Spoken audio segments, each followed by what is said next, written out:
ഇന്ന് നമ്മൾ അഡ്രസ്സ് ചെയ്യാനായിട്ട് പോകുന്നത് അനസിൻ്റെ ഒരു മെസ്സേജസ് ആണ്. ക്യാമറയിൽ ഷൂട്ട് ചെയ്യുമ്പോൾ ലോക്ക് ചെയ്ത ഇമേജസ് മാത്രം ഫിൽറ്റർ ചെയ്ത് സെലക്ട് ചെയ്യാൻ എങ്ങനെയാണെന്ന് പറഞ്ഞു തരുമോ? ഏത് സോഫ്റ്റ്വെയർ ഉപയോഗിക്കാം? നിലവിൽ ഇതാണ് അവസ്ഥ. ഫയൽസ് ലോക്കാണ് ആൻഡ് കുറേ അധികം ഫോട്ടോസ് അൺലോക്കാണ്. അപ്പോൾ ലോക്ക് ചെയ്തതും അൺലോക്ക് ചെയ്തതും തമ്മിൽ സോർട്ട് ചെയ്യണം. നിലവിൽ നമ്മളെ ബ്രിഡ്ജിനകത്തോ ലൈറ്റ് റൂമിനകത്തോ അങ്ങനെ ഒരു സോർട്ടിംഗ് ഓപ്ഷൻ അവൈലബിൾ അല്ല. ലോക്ക് ചെയ്ത ഫയൽസോ അൺലോക്ക് ചെയ്ത ഫയൽസിന് സെപ്പറേറ്റ് ചെയ്യാനുള്ള ഓപ്ഷൻ ഞാൻ നോക്കിയിട്ട് കണ്ടില്ല. അവൈലബിൾ അല്ല ഇൻ ദ സെൻസ് ഞാൻ നോക്കിയിട്ട് കണ്ടില്ല. എനിക്ക് ഒരു ക്ലൂവും കിട്ടിയില്ല. ഞാൻ നോക്കുമ്പോൾ ഫയൽ സോർട്ട് ചെയ്യാനുള്ള മറ്റൊരു സോഫ്റ്റ്വെയർ ആണ് ഫോട്ടോ മെക്കാനിക് എന്ന് പറയുന്ന സോഫ്റ്റ്വെയർ. ഇതിനകത്ത് അങ്ങനെ ഒരു ഓപ്ഷൻ കണ്ടു.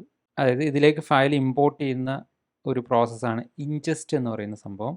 ഇൻജസ്റ്റ് എടുക്കുക, ഏത് ഫോൾഡറിലാണ് നമുക്ക് ഫയൽസ് കിടക്കുന്നത് ആ ഫോൾഡർ ഇവിടെ സെലക്ട് ചെയ്ത് കൊടുക്കുക.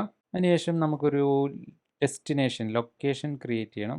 ഇനി ഇവിടെ ഫയൽ ഫിൽറ്റർ ഓപ്ഷനകത്ത് കോപ്പി ലോക്ക്ഡ് ഫോട്ടോസ് നോർമലി ഉണ്ടാവുക ലോക്ക്ഡ് ആൻഡ് അൺലോക്ക്ഡ് ഫോട്ടോസാണ്.